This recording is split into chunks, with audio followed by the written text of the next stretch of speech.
Assalamualaikum warahmatullahi wabarakatuh.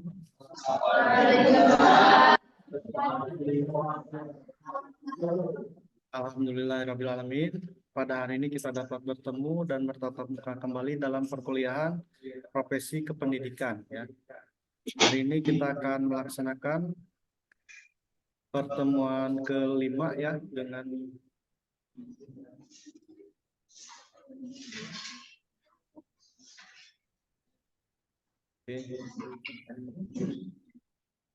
materi sistem pendidikan di Indonesia dan komponen sistem pendidikan profesi guru ya yang akan disampaikan oleh kelompok 4 ya.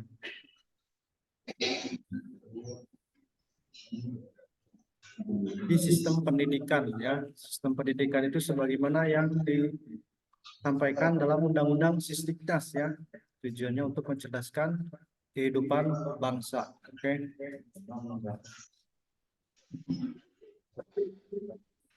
Dalam pembukaan undang-undang ya ada mengenai pendidikan itu. Kemudian dalam batang tubuh ya, batang tubuh Undang-Undang Dasar 1945 ya. Pasal berapa? Coba ada berapa yang menjelaskan mengenai pendidikan?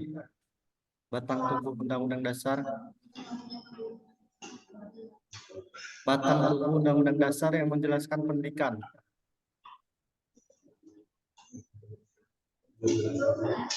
Pasal berapa?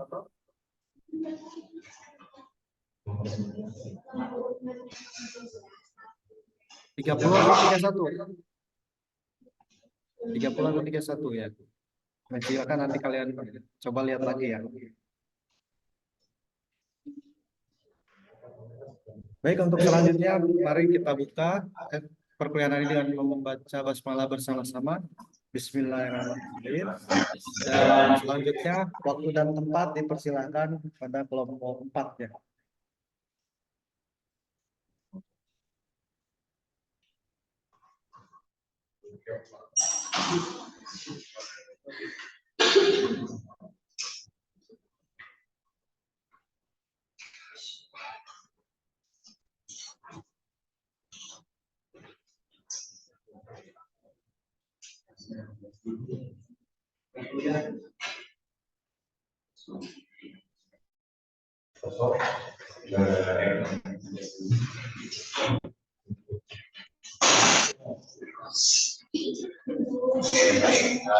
Assalamualaikum warahmatullahi wabarakatuh. Waalaikumsalam warahmatullahi wabarakatuh. Gimana teman-teman semua kabarnya? Alhamdulillah.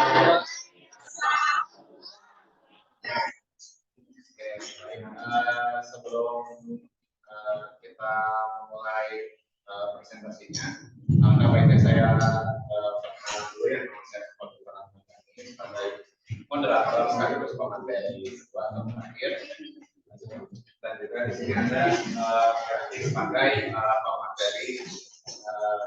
ya. Nah, karena materinya banyak ya dan juga keterbatasan waktu, mari kita buka presentasi ini dengan bacaan basmalah terlebih dahulu. Bismillahirrahmanirrahim. Kepada nanti saya persilakan. Terima kasih kepada moderator yang telah mempersilahkan yang mempresentasikan materi pertama mengenai komponen-komponen dalam sistem pendidikan di Indonesia. Kalau definisinya, komponen merupakan bagian dari suatu sistem dalam keseluruhan berlangsungnya suatu proses untuk mencapai tujuan sistem. Kemudian komponen pendidikan berarti bagian dari sistem proses pendidikan yang menentukan berhasil dan tidaknya atau ada dan tidaknya proses pendidikan.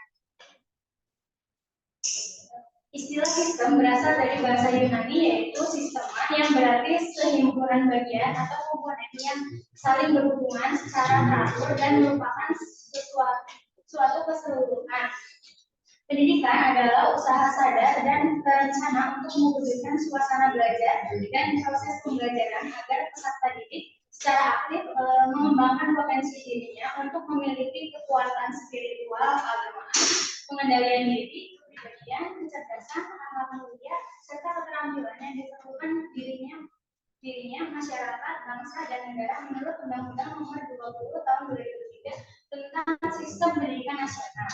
Sistem pendidikan adalah jumlah keseluruhan dari bagian-bagiannya yang saling bekerja sama untuk mencapai hasil yang diharapkan berdasarkan atas kebutuhan yang telah ditentukan. Pendidikan tidak dapat berdiri sendiri tanpa adanya komponen-komponen atau unsur-unsur pembentuk pendidikan itu sendiri. Komponen pendidikan harus ada dalam sebuah pendidikan untuk mencapai tujuan pendidikan. Jika tujuan pendidikan tercapai, maka pendidikan akan berfungsi sebagaimana mestinya. Kemudian komponen sistem pendidikan yang ada di Indonesia, yang pertama itu ada tujuan, kemudian ada peserta didik, kemudian ada pendidik, kemudian ada alat dan fasilitas pendidikan, kemudian ada metode pendidikan, kemudian lingkungan pendidikan, dan terakhir adalah isu pendidikan. Tujuan pendidikan. Tujuan merupakan komponen pendidikan yang memiliki posisi penting dalam proses pendidikan. Berbagai tujuan pendidikan yang diinginkan oleh pendidik supaya dapat dicapai oleh peserta didik. Dalam Undang-Undang Nomor 20 Tahun 2003 tentang Sistem Pendidikan Nasional Pasal 3, tujuan pendidikan nasional adalah mengembangkan potensi peserta didik agar menjadi manusia yang beriman dan bertakwa kepada Tuhan Yang Maha Esa, berakhlak mulia, sehat, berilmu, cakap, kreatif, mandiri, dan menjadi warga negara yang demokratis serta bertanggung jawab. Yang kedua ada peserta didik. Peserta didik adalah komponen utama dalam sistem pendidikan. Pendidik tidak akan berjalan tanpa adanya peserta didik.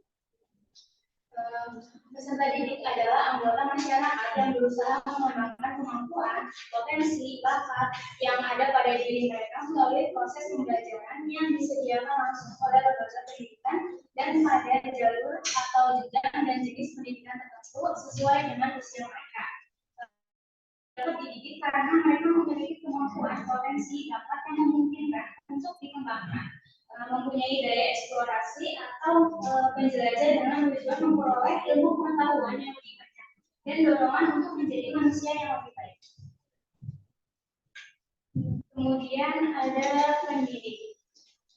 Salah satu komponen penting dalam pendidikan itu adalah pendidik. Secara akademis, pendidik adalah tenaga kependidikan, yakni anggota masyarakat yang mengabdikan diri dan diangkat pada lembaga tertentu yang berkualitas seperti guru, dosen, tutor, fasilitator, instruktur, dan sebutan lain yang sesuai dengan khususnya.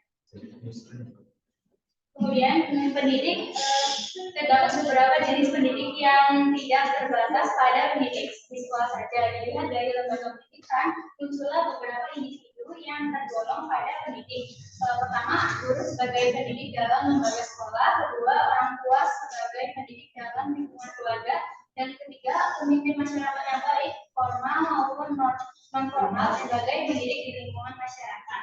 Yang pertama itu ada orang dewasa. Orang dewasa ini sebagai pendidik dilandasi oleh sifat umum yang sebagaimana manusia yang memiliki pandangan hidup berprinsip yang pasti dan tetap. Kemudian manusia memiliki atau cita-cita hidup tertentu. Manusia yang telah mencapai umur kedewasaan paling muda 18 tahun. Kemudian manusia berbudi luhur dan berbadan sehat. Kemudian orang tua. Orang tua ini berkedudukan sebagai pendidik dalam lingkungan keluarga, yang artinya orang tua sebagai pendidik utama dan yang pertama yang berlandaskan pada hubungan kasih sayang bagi keluarga atau anak yang lahir di lingkungan keluarga mereka. Kedudukan orang tua sebagai pendidik sudah berlangsung lama, bahkan sebelum ada orang yang memikirkan tentang pendidikan. Kemudian guru di sekolah. Guru di sekolah secara langsung maupun tidak langsung mendapat tugas dari orang tua dan masyarakat untuk melaksanakan pendidikan. Karena itu kebutuhan guru sebagai pendidik harus memenuhi pernyataan baik pernyataan pribadi maupun persyaratan jabatan. Persyaratan pribadi ini didasarkan pada ketentuan terkait dengan nilai tingkah laku yang dianggap kemampuan intelektual, sikap, dan emosional.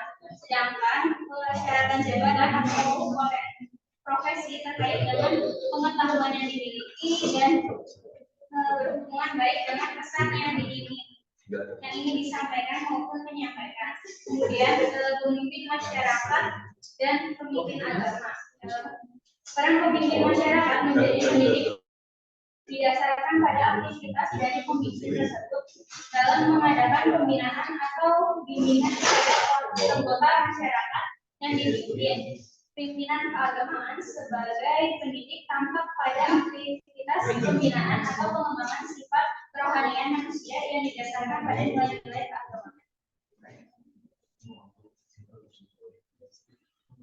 Kemudian ada alat dan fasilitas pendidikan. Alat dan fasilitas pendidikan sangat dibutuhkan dalam mendukung proses pendidikan. Dengan adanya fasilitas pendidikan, maka proses pendidikan akan berjalan dengan lancar sehingga tujuan pendidikan akan mudah tercapai. Contoh alat dan fasilitas pendidikan diantaranya adalah ruangan kelas, lapangan upacara, laboratorium yang lengkap dengan alat-alat percobaannya. Kemudian ada internet di ruangan lingkup sekolah, lapangan olahraga, sepeda, perpus, WC atau kamar mandi, kantin, UKS dan lain-lain.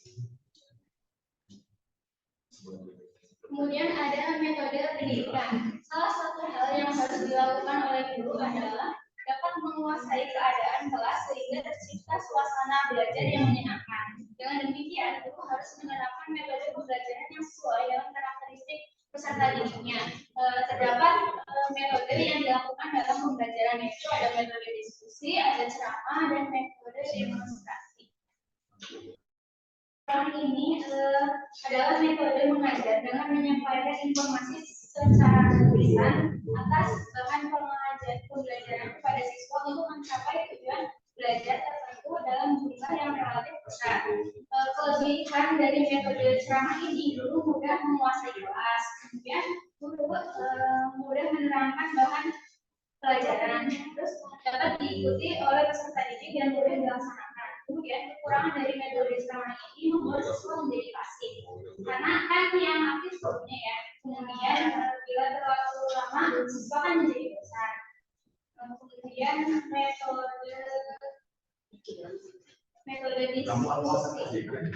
diskusi ini adalah metode mengajar dengan cara melibatkan dua orang peserta atau lebih untuk berinteraksi dan saling bertukar pendapat atau ide, atau saling mempertahankan pendapat atau ide dalam pemecahan masalah sehingga dapat didapatkan kesepakatan di antara mereka. Pembelajaran yang menggunakan metode diskusi merupakan pembelajaran yang bersifat interaktif. Kelebihan metode diskusi ini merangsang siswa untuk ikut mengemukakan pendapat sendiri, menyetujui dan menentang pendapat teman-temannya. Kemudian memberi kesempatan kepada siswa untuk memecahkan suatu masalah bersama-sama. Kelemahan metode diskusi ini tidak semua topik bisa dijadikan metode diskusi. Kemudian diskusi yang mendalam memerlukan banyak waktu. Kemudian metode demonstrasi. Metode demonstrasi ini adalah metode yang dilakukan oleh seorang guru atau seorang yang disengaja untuk menjelaskan kepada siswa di kelas tentang langkah-langkah untuk mengerjakan sesuatu atau bagaimana cara belajarnya itu. Ada kelebihan dari metode demonstrasi. Yang pertama, perhatian siswa dapat lebih dipusatkan. Kemudian, proses belajar siswa lebih terarah pada materi yang sedang dipelajari. Kemudian terdapat kelemahannya, siswa kadang-kala suka melihat dengan jelas benda yang diperagakan. Kemudian tidak semua benda dapat didemonstrasi.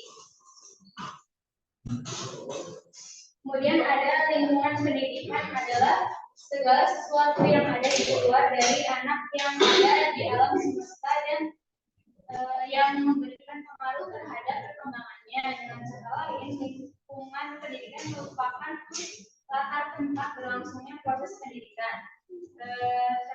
Lingkungan pendidikan dapat berupa benda-benda, orang-orang, keadaan atau peristiwa yang ada di sekitar peserta didik yang pengaruh terhadap perkembangan baik sengaja maupun tidak sengaja. Terdapat 3 pusat lingkungan pendidikan di mana lingkungan tersebut meliputi lingkungan keluarga, sekolah, dan masyarakat.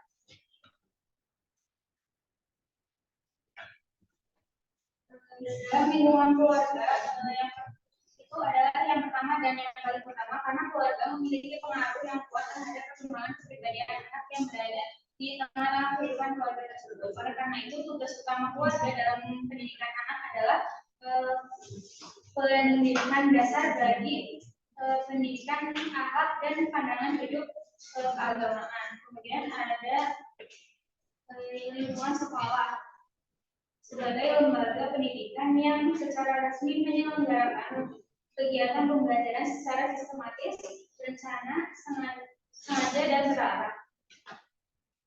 Kemudian ada lingkungan masyarakat. Lingkungan masyarakat ini sekumpulan manusia yang bertempat tinggal dalam suatu kawasan dan saling berinteraksi dengan sesama untuk mencapai tujuan tertentu. Karena lingkungan masyarakat itu sangat luas dan banyak berbagai pihak, maka peran dalam masyarakat itu memerlukan pengawasan dan pengontrolan yang lebih agar suasana lingkungan masyarakat dapat memberikan pengaruh yang lebih baik bagi. Kemudian ada isu pendidikan. Isu pendidikan ini biasa disebut dengan kurikulum. Isu pendidikan memiliki kaitan yang erat dengan tujuan pendidikan untuk mencapai tujuan pendidikan.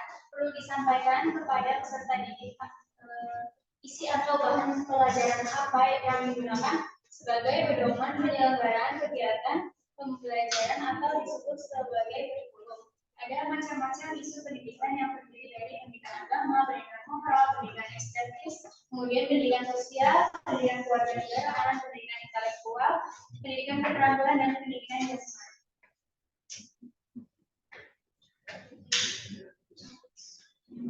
Kemudian menurut PHKOM tahun 1998 ada 12 komponen pendidikan yakni tujuan dan prioritas, peserta didik, manajemen atau pengelolaan, struktur dan jadwal waktu, isi dan bahan pengajaran, guru dan pelaksanaan, alat bantu belajar, fasilitas, teknologi, pengawasan, penelitian, dan biaya.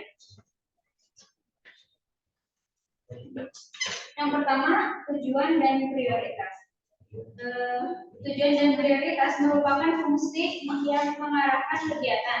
Hal ini merupakan informasi apa yang akan dicapai oleh sistem pendidikan dan urutan pelaksanaannya. Kemudian ada peserta didik. Tugasnya belajar dan diharapkan mengalami proses perubahan tingkah laku sesuai dengan tujuan sistem pendidikan. Kemudian ada manajemen atau pengelolaan berperan untuk mengkoordinasi, mengarahkan, dan menilai sistem pendidikan. Kemudian ada struktur dan jadwal waktu, merupakan komponen yang berfungsi mengatur pembagian kegiatan dan waktu. Kemudian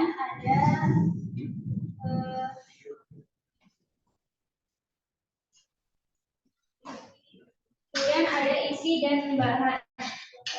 Pengajaran merupakan komponen yang menggambarkan luas dan dalamnya bahan pelajaran yang harus dikuasai oleh peserta didik. Kemudian ada guru dan pelaksanaannya, merupakan orang yang menyediakan bahan pelajaran serta menyelenggarakan proses belajar untuk peserta didik. Kemudian ada alat bantu belajar yang memiliki fungsi untuk membuat proses pendidikan lebih bervariasi dan menarik.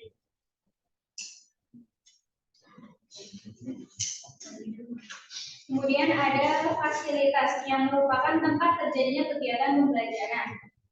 Teknologi merupakan komponen yang memperlancar dan meningkatkan hasil guna proses pendidikan.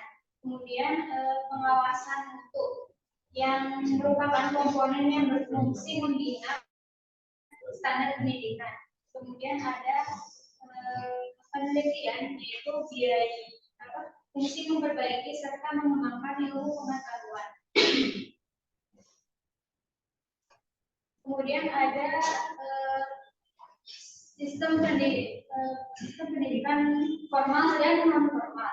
Pendidikan formal adalah jalur pendidikan yang terstruktur dan berjenjang yang terdiri dari pendidikan dasar, pendidikan menengah, pendidikan tinggi. Pendidikan formal umumnya diselenggarakan di sekolah dan memiliki kurikulum yang baku.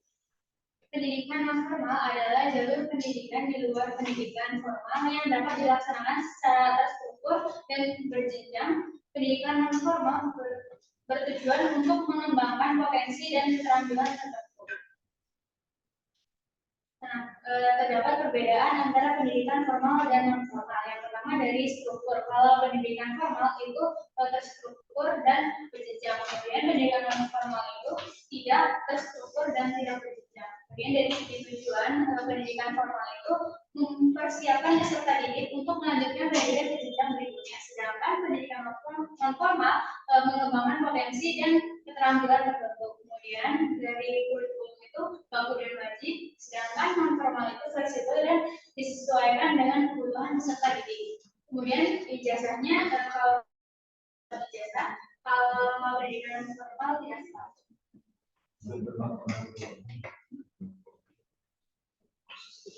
Kemudian sistem pendidikan formal dari kelompok bermain. Kelompok bermain untuk usia anak 3-4 tahun bertujuan untuk membantu perkembangan sosial, emosional, dan kognitif anak. Kemudian ada RA atau Raudhatul Atfal yang setara dengan kelompok bermain, cuma ini difokuskan dalam pendidikan agama Islamnya. Kemudian ada taman kanak-kanak untuk anak usia 4-6 tahun yang bertujuan untuk mempersiapkan anak memasuki pendidikan dasar. Kemudian sekolah dasar ini untuk anak usia 6-12 tahun yang memberikan pendidikan dasar dalam berbagai mata pelajaran. Kemudian ada sekolah menengah pertama atau SMP untuk anak usia 12-12 tahun memberikan pendidikan lanjut setelah SD, dan SMA itu untuk anak usia 15-18 tahun memberikan pendidikan menengah yang lebih spesifik. Kemudian ada perguruan tinggi untuk usia 18 tahun ke atas. Berbagai program pendidikan untuk jenjang diploma, sarjana, magister, dan dokter. Kemudian ada sistem pendidikan non formal. Pendidikan non formal di Indonesia diselenggarakan di luar jalur dalam tujuan mengembangkan potensi dan keterampilan tertentu. Contohnya adalah kursus bahasa, pelatihan keterampilan, pendidikan keagamaan, pengembangan minat dan bakat. Kemudian kurikulum di setiap jenjang pendidikan formal di Indonesia. Untuk kelompok bermain, kurikulum kelompok bermain ini tidak diwajibkan oleh pemerintah, sehingga setiap lembaga KB ini dapat mengembangkan kurikulumnya sendiri. Kemudian kurikulum KB ini fokus pada pengembangan sosial, emosional, dan kognitif anak dengan kegiatan seperti bermain, bernyanyi, dan bercerita. Kemudian kurikulum di setiap jenjang ada RA. Kurikulum RA ini mengacu pada kurikulum pendidikan agama Islam yang dikembangkan oleh Kementerian Agama Republik Indonesia. Kemudian mata pelajarannya ada bahasa Indonesia, matematika, bahasa Inggris, dan seni musik.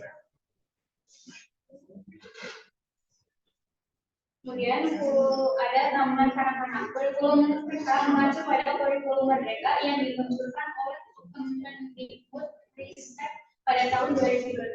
Kurikulum Merdeka ini menekankan pada pengembangan karakter dan profil pelajar Pancasila dengan pembelajaran yang berpusat pada anak dan fleksibel.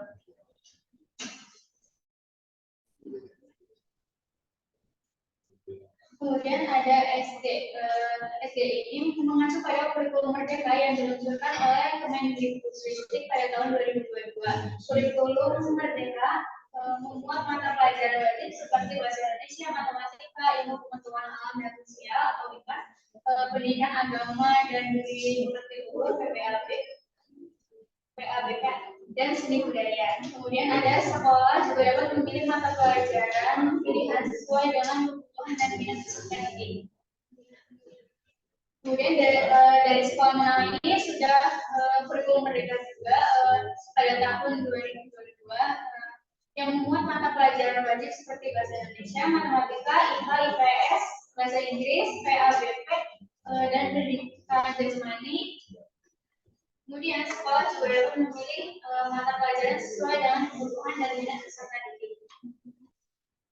Kemudian untuk SMA sudah mengacu pada kurikulum Merdeka pada tahun 2022. Nah, kurikulum Merdeka SMA ini memuat mata pelajaran wajib seperti bahasa Indonesia, matematika, bahasa Inggris, PLBP, dan fisika. Peserta didik memilih mata pelajaran yang sesuai minat dan rencana studi mereka untuk melanjutkan pendidikan ke perguruan tinggi atau memasuki dunia kerja. Kemudian perguruan tinggi. Perguruan tinggi ini berbeda tergantung pada program studi dan perguruan tinggi yang dipilih. Pada umumnya, kurikulum PT memuat mata pelajaran wajib yang berkaitan dengan bidang studi yang dipilih serta mata pelajaran pilihan yang dapat diambil untuk mendukung minat bakat peserta didik. Nah, kemudian penerimaan non formal tidak terlalu memakai kurikulum tidaklah memakai kurikulum seperti pendidikan formal karena tergantung pada jenis dan tujuan pendidikan formalnya. Misal yang memiliki kurikulum itu yang pertama mengembangkan minat dan bakat. Mengembangkan minat dan bakat itu biasanya lebih fokus pada praktik dan pengembangan bakat dan minat peserta didik seperti seni musik, seni tari atau olahraga. Kemudian ada kegiatan sosial dan kemasyarakatan yang lebih fokus pada pengembangan karakter dan kepribadian peserta didik seperti kepemimpinan, kerjasama, dan kepedulian terhadap lingkungan. Kemudian yang memiliki kurikulum itu ada kursus bahasa yang dirancang untuk membantu peserta didik mencapai tingkat kemampuan bahasa tertentu. Kemudian ada pelatihan keterampilan yang memiliki kurikulum untuk membantu peserta didik mempelajari keterampilan tertentu seperti menjahit, memasak, komputer, dan lain-lain.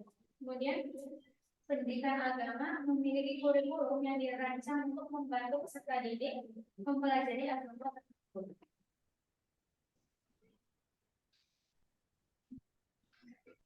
Kurikulum pada pendidikan non formal. Kurikulum pada pendidikan non formal biasanya lebih fleksibel dan disesuaikan dengan kebutuhan peserta didik. Disusun oleh penyelenggara pendidikan non formal berdasarkan tujuan dan sasaran yang ingin dicapai. Kemudian dapat berubah-ubah sesuai dengan perkembangan zaman dan kebutuhan peserta didik. Penggunaan kurikulum pada pendidikan non formal tidak bersifat wajib. Hal ini tergantung pada jenis dan tujuan pendidikan non formal. Ini dia untuk para materi dari saya. Selanjutnya saya serahkan kembali kepada moderator.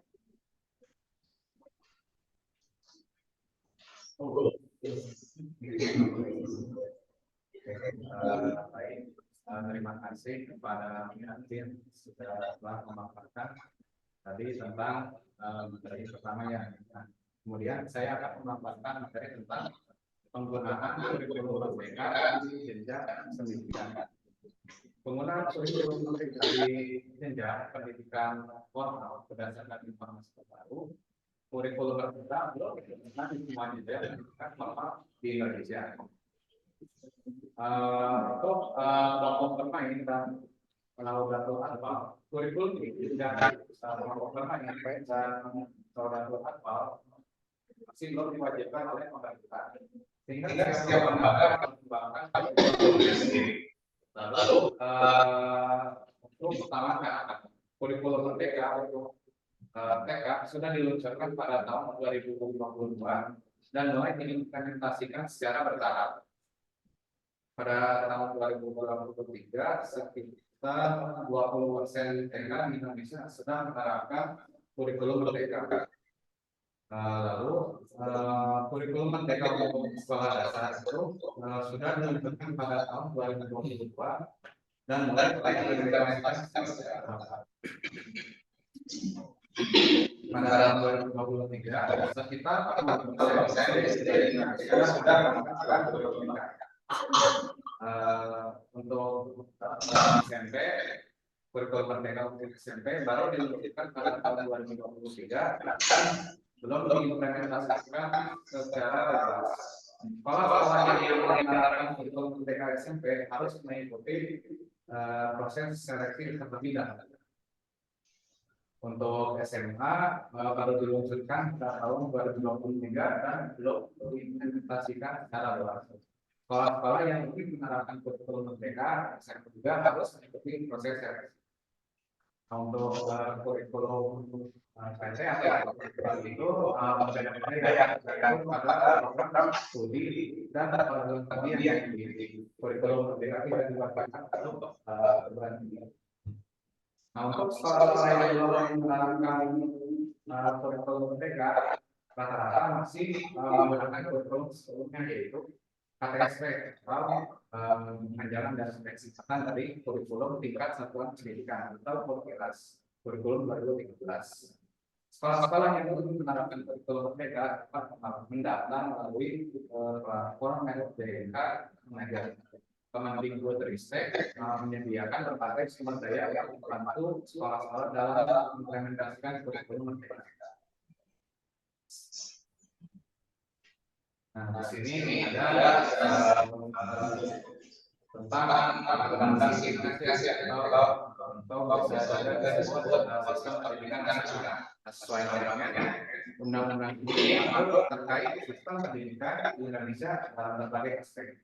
Hal ini sesuai dengan salah satu amanat pada pembangunan 1945, yaitu mencerdaskan kehidupan bangsa. Itu sebabnya dibuatlah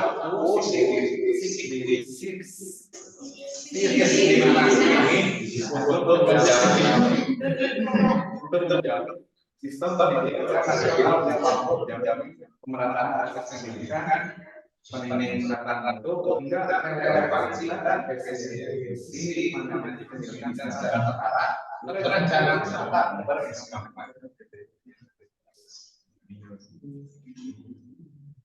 Dalam undang-undang tersebut disebutkan terkait beberapa ketentuan umum dalam sistem pendidikan nasional, dasar, fungsi, tujuan, hingga hal-hal yang lainnya. Berikut ini beberapa di antaranya.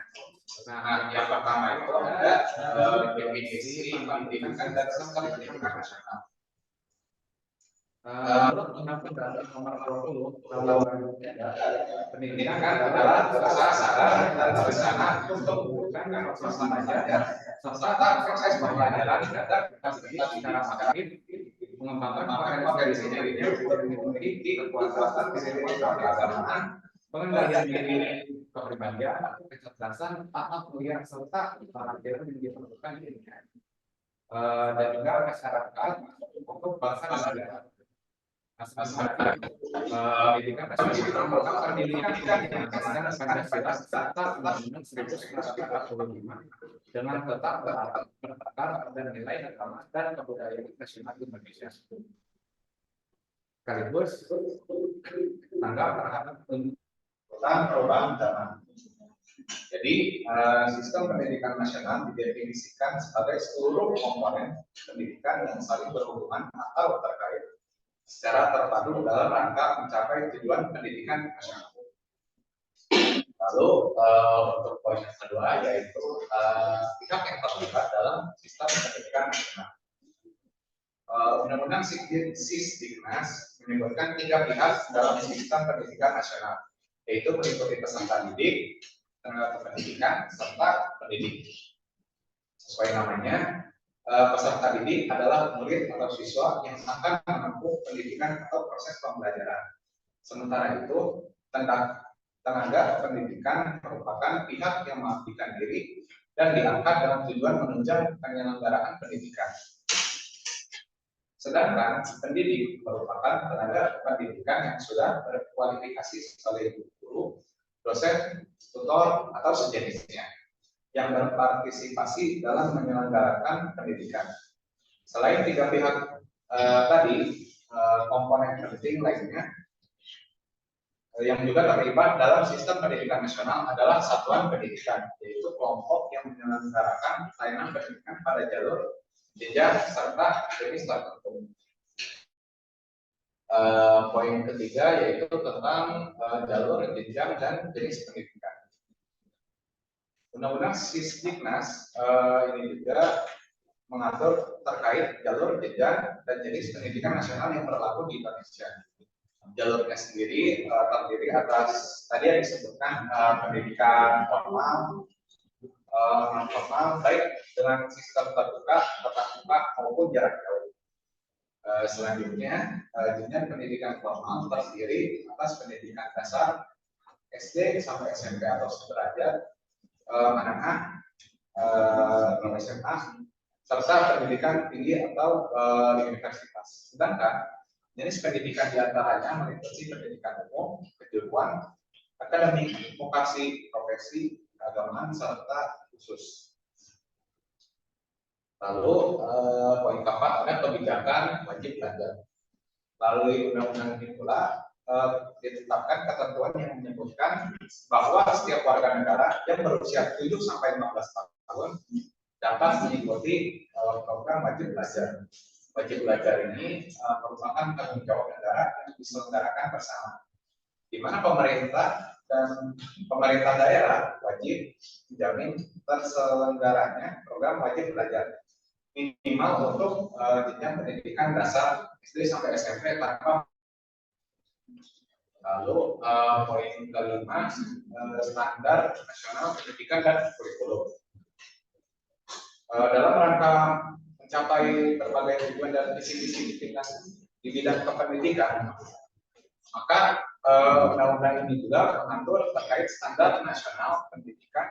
Standar tersebut digunakan sebagai acuan pengembangan kurikulum, tenaga kependidikan, sarana, prasarana, dan lain-lain.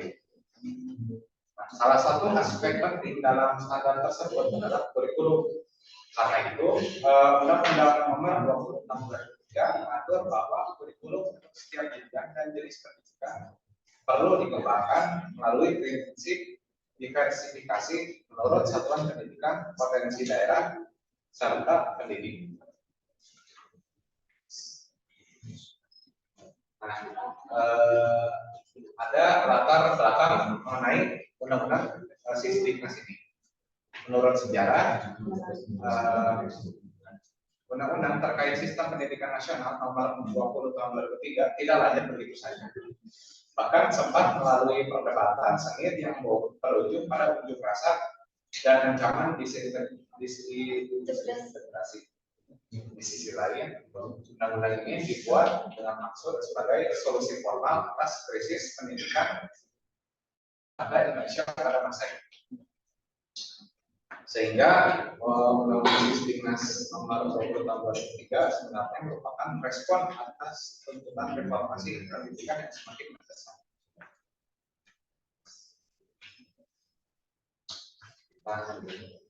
Masih terkait tentang tadi, yaitu latar belakang Undang-Undang Sisdiknas. Maka pada peringatan Hari Pendidikan Nasional tahun 2003, Presiden Megawati Soekarno Putri yang saat itu menjabat menegaskan bahwa kegagalan dan ketidakberhasilan dalam pendidikan mencerminkan kegagalan dan ketidakberhasilan dalam pendidikan mencerminkan kegagalan dalam bentuk karakter bangsa Indonesia yang sedang dalam proses pembangunan. Kala itu pada tahun 2003 terdapat 4 isu sentral yang dalam reformasi pendidikan yang meliputi yang pertama ada pendidikan agama selaku basis pendidikan nasional. Yang kedua, pemerataan kesempatan akses pendidikan. Ketiga, ada peningkatan mutu serta relevansi pendidikan. Keempat, efisiensi dalam manajemen pendidikan. Nah, sekarang materi tentang mengenai komponen-komponen dalam profesi guru. Dalam pasal 28 PPRI nomor 19 tahun 2005 tentang standar nasional pendidikan dinyatakan bahwa pendidik adalah agen pembelajaran yang harus memiliki 4 kompetensi. Yang pertama itu kompetensi profesional, pedagogik, sosial, dan kepribadian. 4 komponen tersebut adalah untuk menjadikan kita sebagai pendidik yang berkompeten dan berkualitas.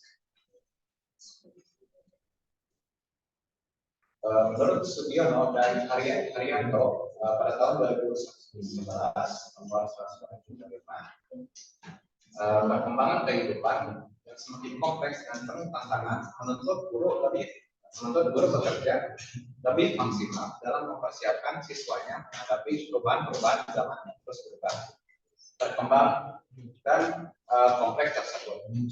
Nah, oleh sebab itu, guru harus bekerja dengan lebih profesional. Dan dalam hal ini ditunjukkan oleh adanya beberapa kompetensi yang harus dimiliki oleh seorang guru. Nah, istilah profesional mengarah pada tingkat kemampuan guru dalam melaksanakan tugas-tugas keguruannya dengan baik. Kompetensi profesional guru merupakan kemampuan dan kewenangan tugas yang harus dilakukan oleh guru dalam menjalankan profesi keguruannya. Di sini ada pentingnya kompetensi profesional. Berikut adalah beberapa alasan mengapa kompetensi profesional sangat penting bagi guru. Yang pertama, memberi pengajaran berkualitas. Guru yang memiliki kompetensi profesional mampu menyampaikan materi pembelajaran secara efektif dan memahami berbagai metode pengajaran. Mereka dapat membuat pembelajaran menjadi lebih menarik dan mudah dipahami oleh siswa. Yang kedua adalah adaptasi terhadap perubahan. Sistem pendidikan yang terus berkembang dan mengalami perubahan. Guru yang memiliki kompetensi profesional cenderung lebih mudah beradaptasi dengan perubahan kurikulum, teknologi pembelajaran dan tren pendidikan lainnya. Yang ketiga ada mendorong pengembangan diri siswa. Guru yang kompeten tidak hanya fokus pada penyampaian materi, tapi juga memahami kebutuhan individual siswa. Mereka dapat merancang pembelajaran yang mendukung pengembangan keterampilan, pengetahuan, dan karakter siswa. Poin terakhir yaitu mengelola kelas dengan efektif. Kompetensi profesional termasuk keterampilan manajemen kelas yang baik. Kompeten dapat menciptakan lingkungan belajar yang teratur, aman, dan mendukung disiplin yang positif.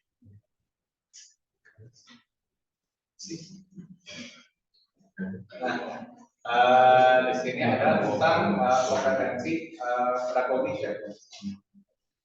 Kompetensi pedagogi adalah kemampuan mengelola pembelajaran peserta didik yang meliputi pemahaman terhadap diri, perancangan, dan serta pelaksanaan pembelajaran, evaluasi hasil belajar, dan pengembangan peserta didik untuk mengaktualisasikan berbagai potensi yang dimiliki. Pedagogi guru harus memahami hal terpenting seperti memahami peserta didik, karakteristik peserta didik, dan prosesnya.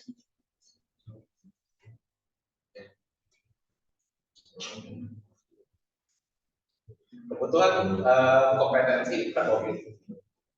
Nah, kompetensi pedagogis ini sangat dibutuhkan untuk seorang guru ya. Alasan kenapa ini dibutuhkan adalah berbagai poin yang ditampilkan. Yang pertama yaitu merancang pembelajaran yang efektif. Guru dengan kompetensi pedagogi yang baik dapat merancang pembelajaran yang sesuai dengan kebutuhan dan karakteristik siswa. Mereka memahami pembelajaran, metode pengajar, dan pendekatan yang dapat meningkatkan pemahaman dan partisipasi siswa. Yang kedua yaitu mengidentifikasi kebutuhan individu siswa. Guru yang kompeten pedagogi dapat mengenali kebutuhan dan gaya belajar individu siswa. Mereka mampu menyusun strategi mengajar yang berbeda-beda untuk mendukung beragam kebutuhan siswa di dalam kelas. Yang ketiga yaitu menggunakan teknologi pembelajaran.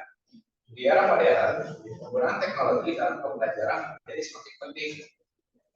Guru dengan kompetensi pedagogi dapat mengintegrasikan teknologi dengan efektif ke dalam proses pembelajaran, meningkatkan keterlibatan siswa dan mengoptimalkan pengalaman belajar. Lalu yang terakhir mengikuti perkembangan pendidikan. Kompetensi pedagogi juga mencakup kemampuan guru untuk mengikuti perkembangan terkini dalam dunia pendidikan. Guru yang terus memperbarui pengetahuan mereka dapat mengadopsi metode dan strategi pembelajaran terbaru.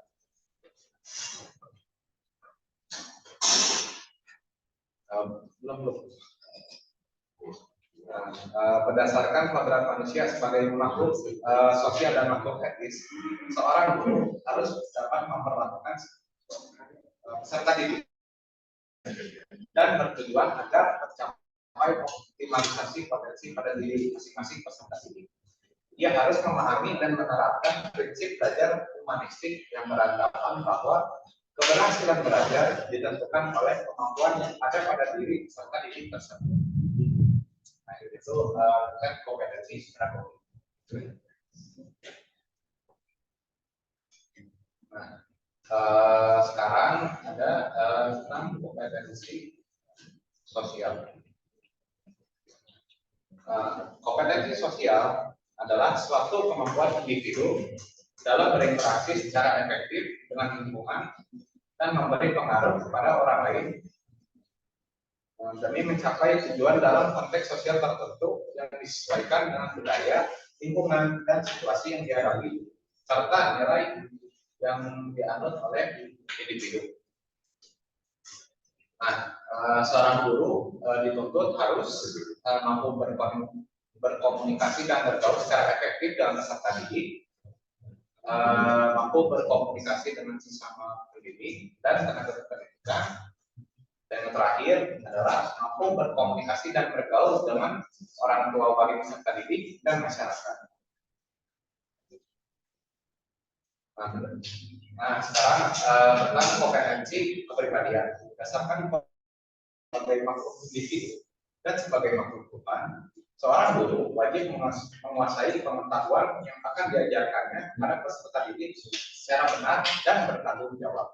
Seorang guru harus memiliki pengetahuan penunjang tentang kondisi pedagogis fisiologis dari para psikologis peserta didik dan yang dihadapinya. Seorang guru juga harus menjadi panutan bagi peserta didik. Maka dari itu, seorang guru harus memiliki kepribadian yang baik seperti akhlak mulia, bertanggung jawab, dan berwibawa sehingga dapat menjadi teladan yang baik bagi peserta didik. Undang-Undang Nomor 14 Tahun 2005 tentang guru dan dosen mewajibkan seorang guru untuk memiliki kemampuan personal yang mencerminkan kepribadian yang mantap. Jika memang benar yang mantap dan stabil, arif dan bijaksana, berwibawa, dewasa, berakhlak mulia, dan menjadi teladan bagi peserta didik. Tentang kompetensi kepribadian. Nah, yakni ada kaitannya kompetensi sosial dan kepribadian. Terdapat keterkaitan antara kompetensi sosial dan kepribadian, kompetensi dan keduanya ini saling melengkapi untuk menciptakan lingkungan belajar yang sehat dan efektif. Nah, di antaranya ini ada beberapa keterkaitan. Yang pertama itu ada empati dan pemahaman siswa. Kompetensi kepribadian seperti empati dan pengertian terhadap kebutuhan siswa sangat penting dalam menciptakan lingkungan yang mendukung. Kemampuan guru untuk memahami dan merespon kebutuhan sosial dan emosional siswa dapat meningkatkan hubungan guru dengan siswa. Ini juga berhubungan dengan kompetensi sosial karena melibatkan pengenalan dan tanggapan terhadap perasaan dan kebutuhan orang lain. Lalu untuk keterampilan komunikasi, keterampilan komunikasi yang baik termasuk dalam kompetensi sosial dan juga dapat dipandang sebagai bagian dari kompetensi kepribadian. Guru yang mampu berkomunikasi secara efektif dapat menciptakan lingkungan kelas yang terbuka, di mana siswa merasa nyaman berbicara dan berbagi pendapat. Kepribadian yang ramah dan terbuka juga mendukung keterampilan komunikasi yang positif.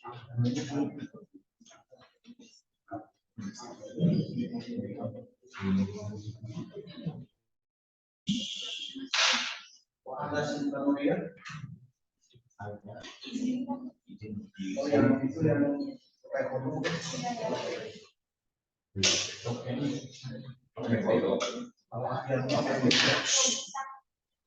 Oke, karena sesi pematerian sudah habis ya, saatnya untuk masuk sesi diskusi atau sesi tanya jawab.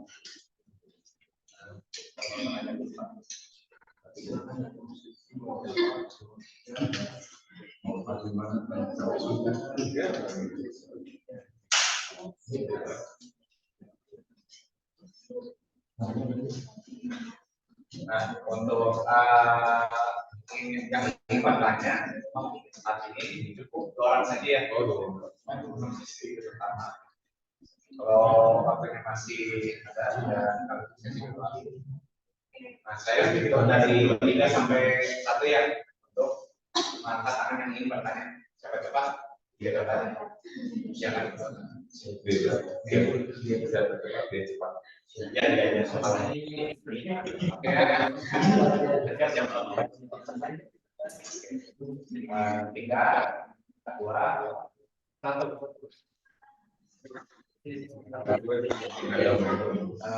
Si Arifah sama Mas.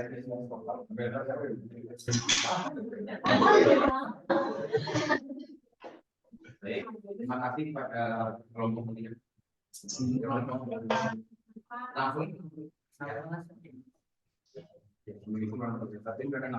saya mau menanyakan tentang penjuru dari pas pada pendidikan profesi perguruan. Jadi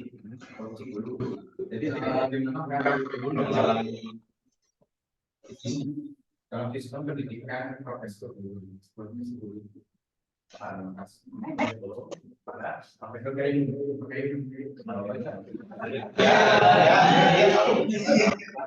bagaimana dalam sistem pendidikan profesional dulu profesi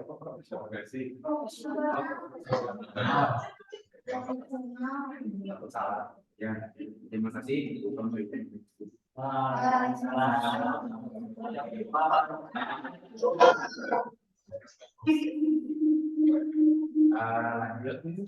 Bapak.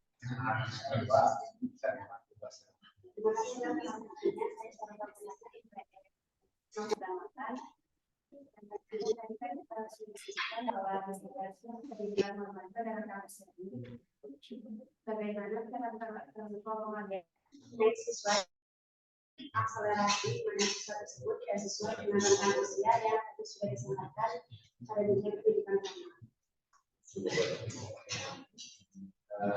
Terima kasih Syarifah atas pertanyaannya. Untuk jawabannya berdasarkan kami diskusi terkait jadwal ini.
Ya baik, sambil menunggu kelompok 4 yang menjawab, bakal sedikit menambahkan. Untuk perkuliahan kita hari ini itu profesi kependidikan dengan kode mata kuliah KF 820222 ya, dengan sub CPMK 3 itu mahasiswa memiliki pengetahuan dan wawasan tentang komponen-komponen dalam sistem pendidikan di Indonesia, komponen-komponen dalam sistem pendidikan profesi guru ya. Oke. Pendidikan adalah usaha sadar untuk menyiapkan peserta didik agar dapat berperan aktif dan positif dalam hidupnya sekarang dan yang akan datang. Jadi pendidikan nasional Indonesia adalah pendidikan yang berakar pada kebudayaan bangsa Indonesia dan berdasar kepada pencapaian tujuan pembangunan nasional Indonesia. Sistem pendidikan nasional merupakan satu keseluruhan yang terpadu dari semua kesatuan dan kegiatan pendidikan yang saling berkaitan untuk mengusahakan tercapainya tujuan pendidikan. Jadi sistem pendidikan meliputi banyak aspek yang satu sama lain berkaitan erat, yaitu aspek filosofis dan keilmuan, aspek yuridis atau perundang-undangan, struktur, kurikulum yang meliputi materi, metodologi, pendekatan, dan orientasi. Ini seperti yang telah kita pelajari kemarin ya di bab sebelumnya. Kemudian kelembagaan pendidikan berdasarkan Undang-Undang RI Nomor 2 Tahun 1989 tentang Sistem Pendidikan Nasional. Kelembagaan pendidikan dapat dilihat dari segi jalur pendidikan dan program serta pengelolaan pendidikan. Jalur pendidikan ada dua jenis ya, jalur pendidikan sekolah, yaitu jalur pendidikan sekolah merupakan pendidikan yang diselenggarakan di sekolah melalui kegiatan belajar mengajar secara berjenjang dan berkesinambungan dari pendidikan dasar, pendidikan menengah, dan pendidikan tinggi. Sifatnya formal diatur berdasarkan ketentuan-ketentuan pemerintah dan mempunyai keragaman pola yang bersifat nasional ya. Contohnya bagaimana setiap sekolah menerapkan kurikulum merdeka ya. Jalur pendidikan sekolah merupakan pendidikan yang bersifat kemasyarakatan yang diselenggarakan di luar sekolah melalui kegiatan belajar mengajar yang tidak berjenjang dan tidak berkesinambungan, seperti kepramukaan, berbagai kursus, dan lain-lain ya. PLS ini memberikan kemungkinan perkembangan sosial, kultural seperti bahasa dan kesenian, keagamaan, dan keterampilan yang dapat dimanfaatkan oleh anggota masyarakat untuk mengembangkan dirinya dan membangun masyarakatnya. Nah, jadi seperti itu ya. Dan kesemuanya itu dalam rangka usaha melaksanakan misi Tridharma perguruan tinggi, yaitu pendidikan, penelitian, pengabdian kepada masyarakat dalam ruang lingkup tanah air Indonesia sebagai kesatuan wilayah pendidikan nasional ya. Seperti yang dilakukan oleh salah satu teman kita ya. Nah, itu mengikuti kejuaraan nasional taekwondo ya di Universitas Tanjung Pura ya. Ya, itu juga salah satu bentuk pendidikan ekstrakurikuler ya. Nah, jadi di kampus ini kalian tentu sebagian menimba ilmu dari dua jenis ya. Ada formal, mengikuti kuliahan secara rutin setiap hari mungkin ya. Non formalnya kalian mengikuti UKM ya, UKM kesenian mungkin ya, UKM kepramukaan, UKM olahraga ya, UKM apa, HMI misalnya, dan yang lain-lain ya. Nah, itu salah satu kegiatan dalam pengembangan ya, Di satu sisi mungkin kalau di antara kalian diberi kesempatan ya untuk melaksanakan penelitian dan pengabdian bersama dosen ya, diberi kesempatan mungkin ya, walaupun mungkin tidak semuanya ya, karena mungkin karena keterbatasan kuota ya, ya begitu. Nah jadi seperti itu ya untuk bentuk jenjang pendidikan. Itu yang telah kita sebelumnya ya. Yuridis perundang-undangan dalam rangka sebagai landasan hukum ya, kekuatan hukum dalam melaksanakan pendidikan. Filosofis dan keilmuan tentu saja dari segi materi ya tentu harus dikuasai oleh semua calon guru. Dan seterusnya ya, metodologi pendekatan itu dalam rangka pengelolaan pendidikan ya, bagaimana agar pendidikan dapat dilaksanakan secara optimal ya. Seorang calon guru harus menguasai strategi ya, bagaimana strategi belajar pengajarnya gitu ya, pendekatan pembelajarannya seperti apa, model-model pembelajaran yang digunakan ya, dan metode-metodenya yang dapat diterapkan. Kemudian mengenai sistem pendidikan profesi guru ya. Nah pada dasarnya kan tidak jauh berbeda ya. Jadi sistem pendidikan profesi guru pada dasarnya dalam rangka pengelolaan kependidikan ya, dari bagaimana materi disampaikan, metodologinya seperti apa juga ya, ini pendekatannya, orientasinya begitu ya. Hanya mungkin dalam rangka pelaksanaannya mungkin yang berbeda ya. Kalau pendidikan profesi guru atau kita kenal dengan PPG ya. Sekarang ini terdiri dari dua jenis ya. Ya, ada prajabatan dan ada di luar dalam jabatan ya. Ya, artinya kalau kalian lulus begitu ya, nanti kalian bisa langsung melaksanakan pendidikan profesi guru ya. Ya kalau karena mungkin harapannya kalau begitu lulus kalian masih fresh gitu ya, segar gitu ya. Harapannya begitu, masih semangat, mungkinnya motivasi masih tinggi gitu ya. Nah, kecuali kalau begitu kalian keluar, kalian berhenti dulu kan berbeda ya. 2 atau 3 tahun kemudian mungkin motivasi kalian untuk belajar untuk berbeda mungkin ya. Apalagi kalau kaliannya sudah berkeinginan menikah mungkin ya. Jadi bebannya kan lebih lagi gitu ya. Kalian fokusnya tentu tidak hanya melaksanakan perkuliahan gitu ya.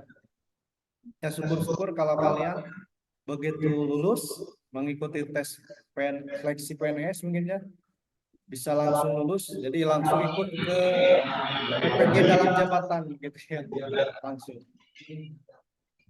Nah seperti itu. Atau mungkin kalian memperoleh cara-cara yang lain gitu ya, seperti ikatan dinas gitu ya, yang walaupun karena memang kalau PPG harus bersedia kan ya, ditempatkan di mana saja misalnya di seluruh wilayah Indonesia. Jadi nanti kalian berkesempatan juga ikatan dinas gitu ya. Jadi begitu selesai PPG kalian ditempatkan gitu ya. Walaupun risikonya harus di luar Pulau Jawa ya. Apalagi dengan adanya IKN kan ya.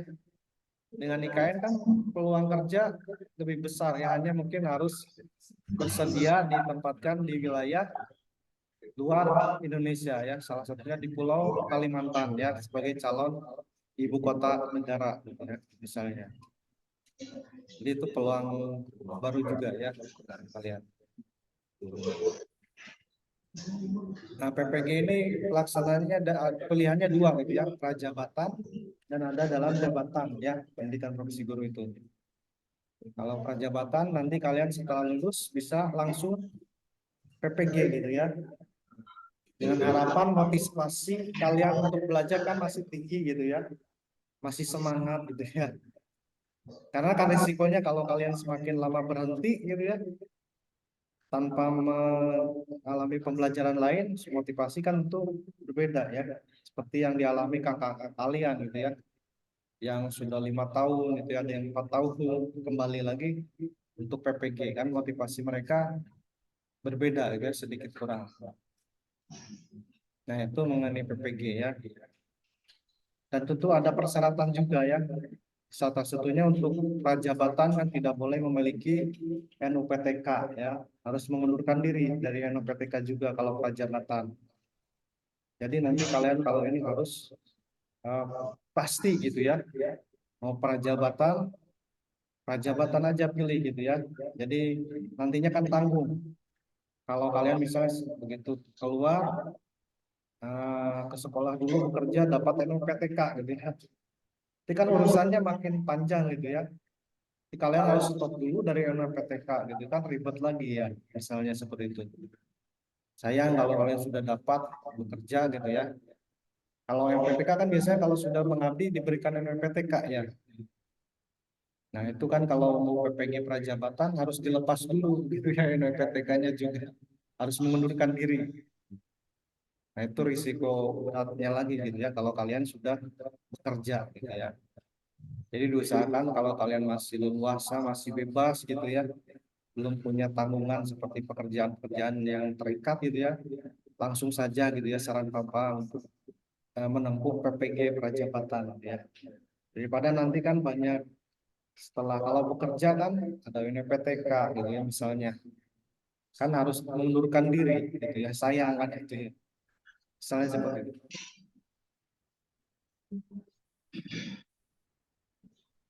Ya mungkin itu tambahan dari Bapak ya. Selanjutnya dilanjutkan pada pertanyaan yang tadi ya.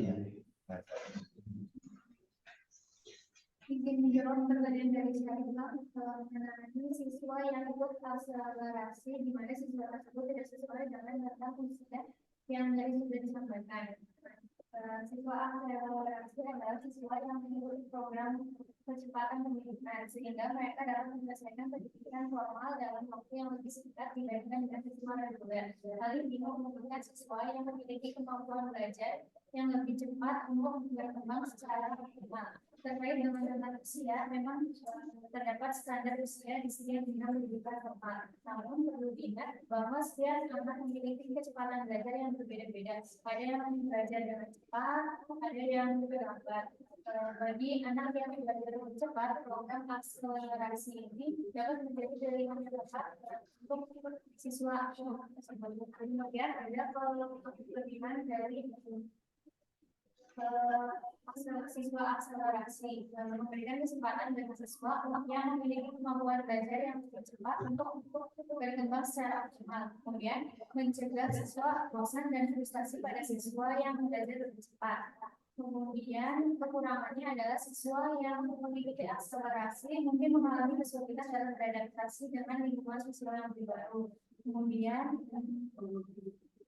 siswa akselerasi mungkin mengalami tekanan akademis yang lebih besar.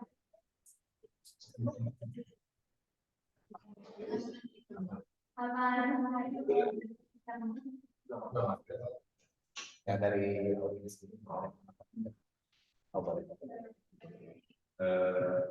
perkenalkan nama saya dengan peran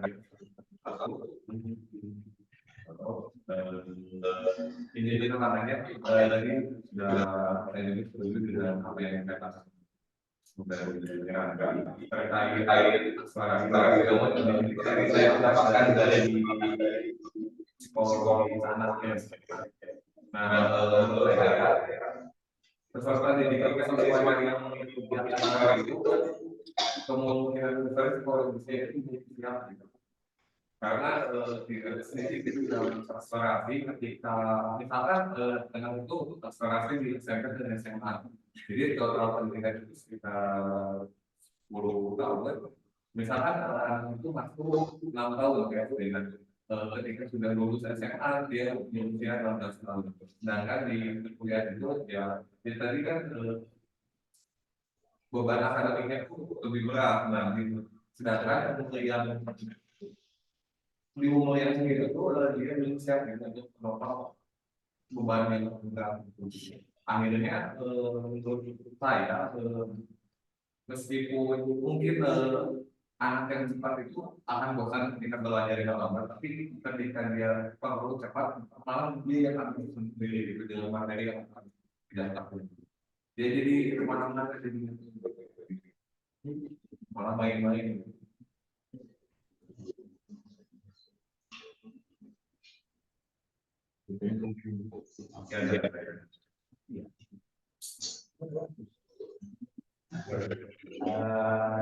Tambahkannya kain pertanyaan dari Pak tadi tentang akselerasi. Tadi juga disebutkan kan terkait peraturan itu kan umur 7 sampai 15 tahun. Tapi kenapa sih peraturan itu dibuat hanya itu umur 7 sampai 15 tahun? Kan kita tahu yang bahwa setiap kemampuan anak itu berbeda-beda, ada yang cepat, ada yang lambat, ya bahkan ada yang sedang-sedang saja. Jadi dibuatlah peraturan untuk yang lebih umum. Makanya kenapa kepala umurnya itu 7 sampai 15 tahun, ya 7 sampai 15 tahun. Tapi kalau misalkan untuk contohnya ya seperti kakak dan adik saya yang pernah ikut akselerasi pada waktu SMA, mereka malah lebih berbakat dan lebih memiliki kemampuan lebih dari saya, terutama untuk kemampuan matematikanya. Tapi ada efek negatifnya juga yang tadi terkait Ricky. Tapi dia itu adik saya malah itu lebih pintar dari saya. Jadi secara kemampuan logik emang di atas saya.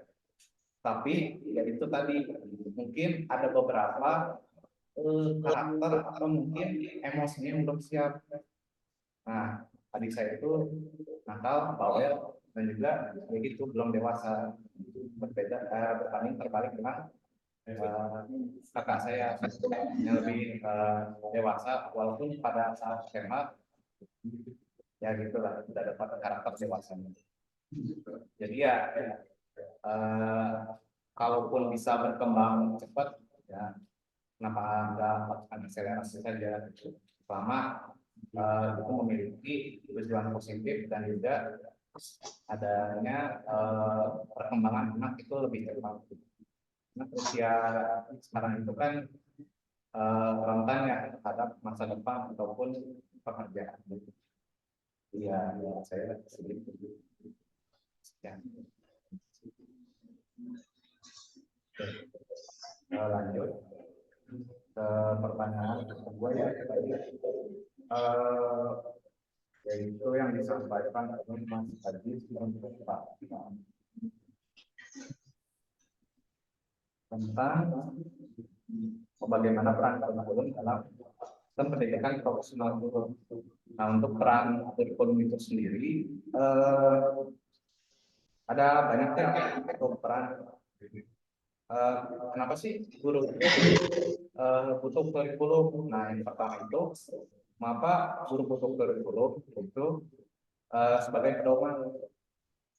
Misalnya, mengapa saat SD kelas 6 belum belajar tentang bangun ruang, ya belum belajar tentang bangun ruang. Tapi ketika Nopal sudah jadi guru saat mengajar kelas 6 SD, apakah hal-hal yang diajarkan itu tetap sama? Ada yang bisa jawab? Enggak kan? Enggak. Kenapa kan perubahan zaman? Bisa aja kan pada zaman itu anak-anak itu belum dapat dapat visualisasinya tentang bangun ruang pada saat kelas 6 SD, karena belum ada teknologi untuk dapat memperlihatkan bangun ruang itu seperti apa.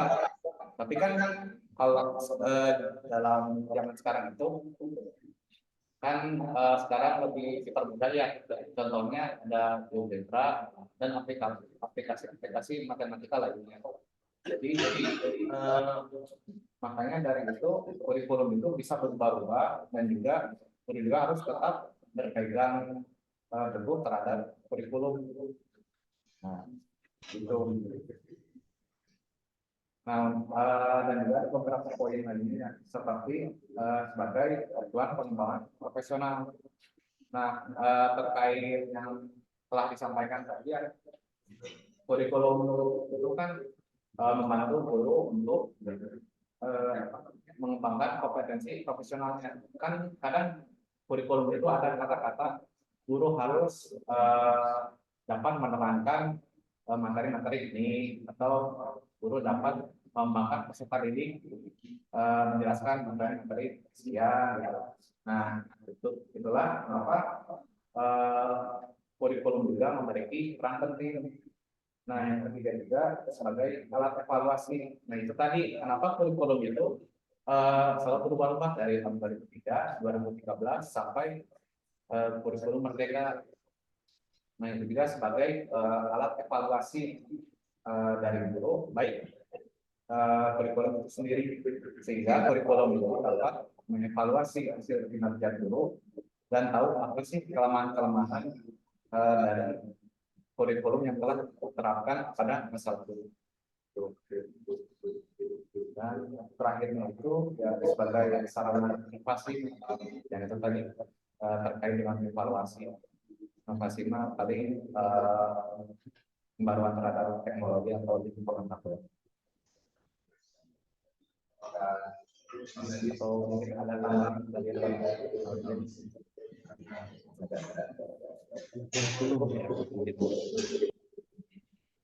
akselerasi ada kurikulum akselerasi peserta didik. enggak, ini beda pertanyaan. Oh ya, Kurikulum terhadap peran kurikulum yang apa? itu dalam pengembangan, ya pada dasarnya seperti itu ya, pengembangan kemampuan guru gitu ya, di kurikulum Merdeka gitu ya, dengan kurikulum sebelumnya 2013 gitu. Variasinya mungkin lebih ini lagi ya.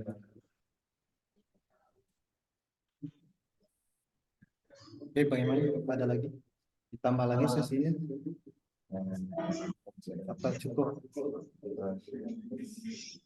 Ada lagi yang bertanya? Lagi mau bertanya satu penanya aja. Ya, satu pertanyaan itu satu pertanyaan aja. Oke. Yang sebelah sini ada kira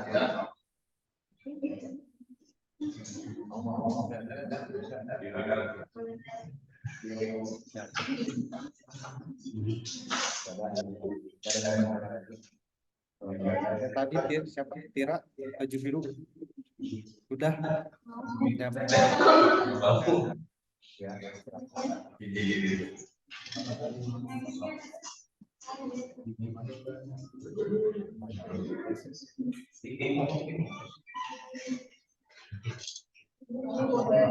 Ya, ada dua berarti ya penanya.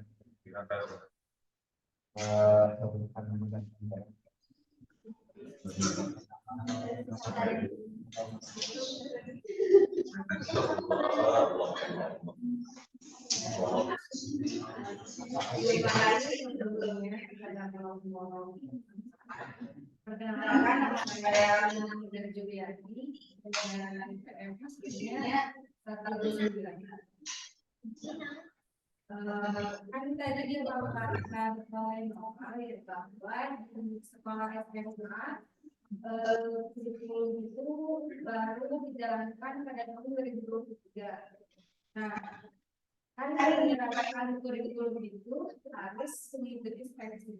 Pertanyaannya, seleksi seperti apa untuk mengikuti kurikulum Merdeka tersebut, dan apakah kurang kriteria dalam perseleksian sekolah itu tidak dapat mengikuti kurikulum Merdeka?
Kurikulum merdeka ya. Kurikulum merdeka itu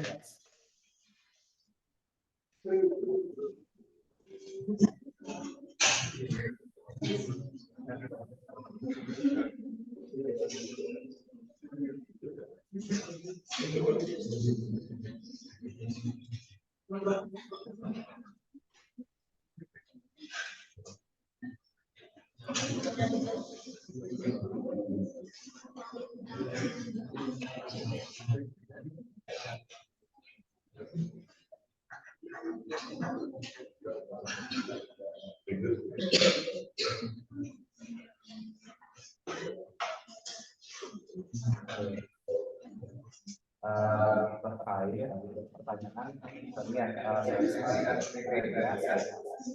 untuk kurikulum merdeka pendidikan SMA. Nah sebenarnya pada tahun 2003 ya kurikulum merdeka itu untuk SMA masih bersifat opsional, jadi terkait tadi ya untuk seleksinya itu ada beberapa tahap. Nah yang pertama sekolah itu harus mendaftarkan diri melalui platform digital yang disediakan oleh kementerian. Dan juga pendaftaran kurikulum itu dibuka pada periode tertentu, jadi nggak bisa kapan aja, ada tanggal-tanggalnya yang telah ditetapkan oleh kementerian atau Kemendikbud. Nah yang kedua juga itu ada seleksi administrasi.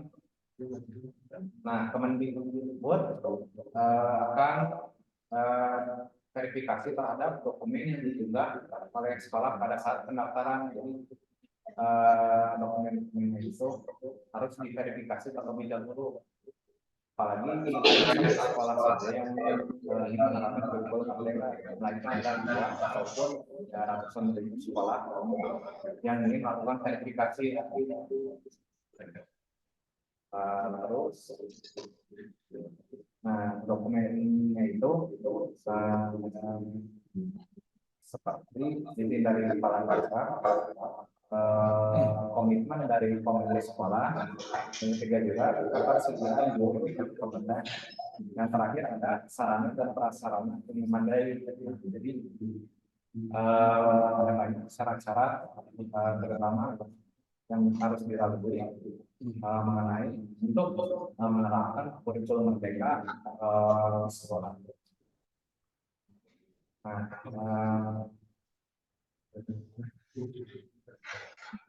juga itu adalah akademik. Nah, yang tadi yang dijelaskan sekolah yang lolos seleksi administrasi akan meliputi seleksi akademik. Nah, seleksi akademik itu punya tujuan untuk maupun kesiapan di sekolah dalam mengimplementasikan kurikulum merdeka. Jadi walaupun dia verifikasi, tetap jadi harus dites dulu sekolahnya sudah kuat apa belum dalam menerapkan kurikulum merdeka. Nah, ada beberapa kriteria juga yang harus dipenuhi agar agar sekolah dapat menerapkan kurikulum merdeka. Nah, yang pertama itu punya komitmen yang kuat. Yang kedua, yang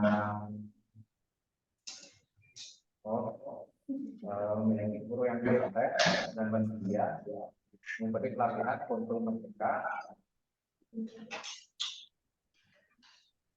Dan itu saja.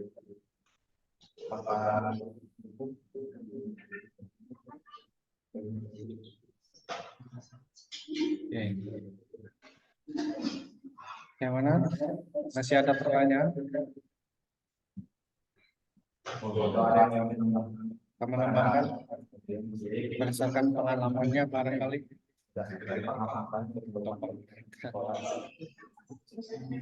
Ini memang kan belum semua ya sekolah menerapkan kurikulum merdeka secara keseluruhan tingkat ya pada dasarnya. Sebagian mungkin kebanyakan masih kelas pertamanya mungkin ya, kalau SMP kelas 1, kelas 7 mungkin ya. Kalau SMA kelas 10 mungkinnya biasanya. Jadi biasanya seperti itu ya, belum seluruhnya. Walaupun mungkin ada juga yang sudah seluruhnya mungkin ya. Mungkin hanya karena pada 2024 ini dicanangkan akan diterapkan seluruhnya mungkin ya sebagai kurikulum nasional.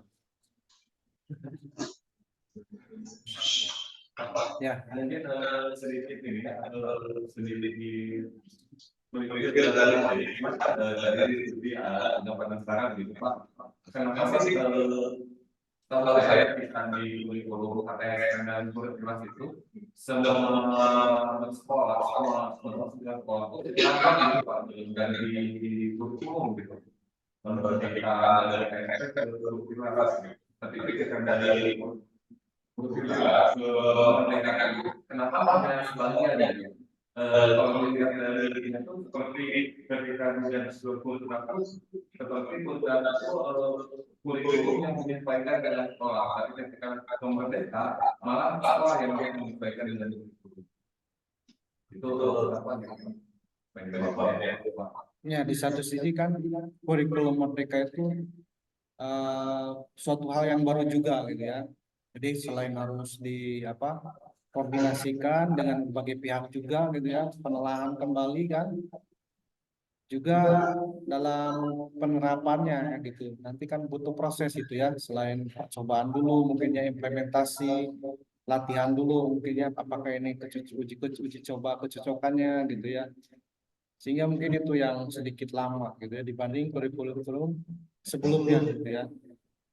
Karena yang diterapkan kurikulum merdeka kan begitu ini ya, kompleksitasnya lebih rumit mungkin ya, selain program-programnya ya, seperti program MBKM kan, itu kan di satu sisi kesediaan siswa gitu ya, kesediaan orang tuanya gitu ya. Jadi kan untuk program MBKM yang waktu kayak mahasiswa gitu ya, penempatannya jauh kan itu kebanyakan pro kontra gitu ya. Ada yang tidak disetujui oleh orang tua gitu ya. Ada yang setuju gitu ya. Mungkin ada juga mahasiswanya yang menolak gitu ya karena di luar daerah juga seperti ya penempatan. Salah satunya misalnya kampus mengajar gitu ya. Ya itu waktu itu Bapak pernah membimbing gitu ya mahasiswa dari Universitas Sriwijaya gitu ya. Nah itu terbentur karena waktu itu ada perkuliahan yang harus dilaksanakan secara offline gitu ya. Akhirnya mengundurkan diri gitu ya. Terus ada juga yang tidak disetujui oleh orang tuanya gitu ya dengan penempatannya itu. Nah jadi seperti itu untuk kurikulum merdeka ini karena di satu sisi seperti itu pro kontranya, uji cobanya, gitu ya, kecocokannya, sehingga itu koordinasi antara berbagai pihak itu kan cukup lama gitu ya, antara misalnya kalau perguruan tinggi antar universitas ya dengan pejabat-pejabat diktinya mungkin ya, koordinasi dengan lintas propertis gitu ya, misalnya kalau yang swasta ya. Nah itu sehingga prosesnya berbeda gitu ya. Seperti yang kurikulum 13 atau KTSP ya. karena memang lebih berbeda gitu ya, sehingga yang sedikit lamanya mungkin seperti itu kalau pandangan Bapak ya. Mungkin kalau dari penyaji bagaimana tanggapannya, kurikulum merdeka ini mengapa lama katanya? Oh, diterapkannya. Ya, Ya, karena kalau berdasarkan pengamatannya gitu ya. Mengapa Purmer lebih lama katanya daripada ketika menerapkan KTSP ke kurikulum 2013? ya, karena tadi karena banyak syarat yang perlu diperlukan. Nah, yang pertama sarana dan prasarana, kan nggak semua sekolah itu memiliki sarana dan prasarana yang baik. Nah, seperti internet, terutama untuk SMP SD kan untuk internet kan susah, apalagi untuk kebersihan. Kadang kan ada beberapa sekolah yang punya toilet tapi pintunya udah rusak gitu, bahkan nggak ada pintunya. Ya, begitu. Mungkin seperti itu, jadi kecocokannya programnya mungkin ya. Misalnya untuk daerah-daerah 3T kan terakomodir oleh kampus mengajar ya. Terus yang lain-lainnya industri oleh program MSIB ya, atau magang bersertifikatnya. Nah, jadi mungkin seperti itu. Dari siapa pertanyaannya tadi? Namanya Rifki ya, pertanyaan dari Rifki. Kalau dari yang lain pengalamannya bagaimana? Mengapa kurikulum merdeka ini lebih lama katanya dibanding ketika menerapkan KTSP ke kurikulum 2013?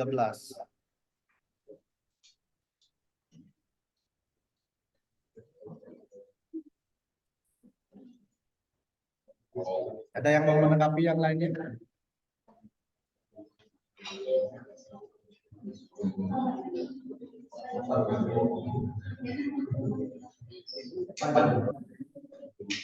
Bagaimana?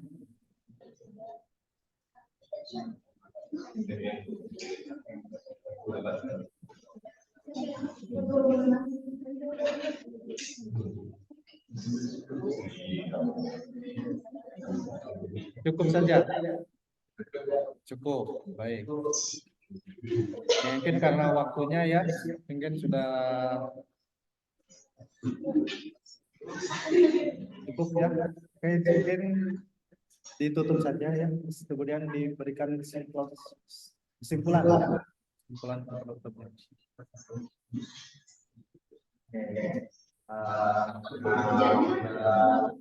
Sudah sesi pemakaiannya tadi juga kita telah membahas jenjang pendidikan dan juga dari pendidikan formal, informal, juga kurikulum ataupun aturan yang telah ditetapkan dalam sekolah.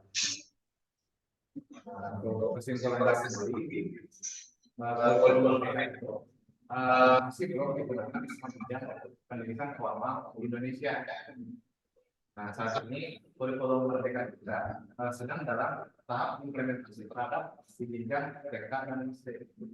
Implementasi kurikulum merdeka di jenjang SMP dan SMA saja itu baru dimulai pada tahun 2023. Jadi mungkin dalam setahun atau 5 tahun lagi, mungkin lebih lama kurikulum merdeka itu baru sudah dilakukan terhadap semua. Oke, itu saja sekarang. Terima kasih atas moderator yang telah melakukan baik pertanyaan maupun menjawabnya tadi. Terima kasih. Saya tutup presentasi hari ini dengan ucapan hamdallah besar-besar.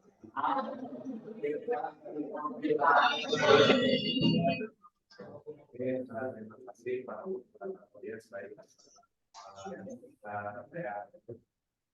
Terima kasih. Baik. Terima kasih kepada kelompok 4 ya.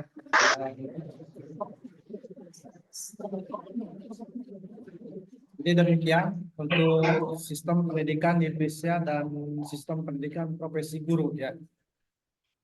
Dan untuk minggu berikutnya berarti kelompok 5 ya, dengan materi pre-service pendidikan guru ya. Ditinjau dari model concurrent dan konsekutif ya.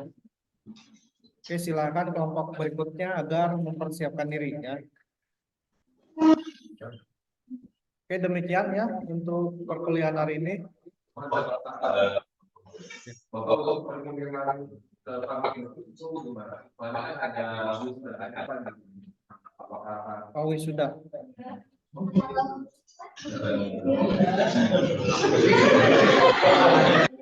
Ya.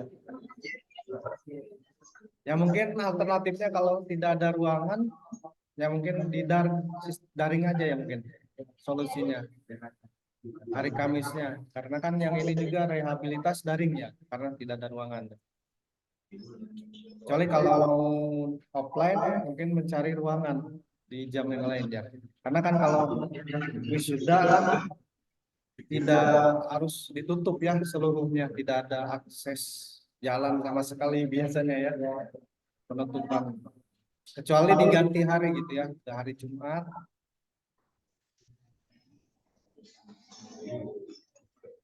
Bapak bagaimana saja ya nanti di WA ya. Solusi terakhir mungkin daring ya. Oke. Ya mungkin demikian ya untuk pertemuan hari ini kita cukupkan. Alhamdulillah rabbil alamin. Wah.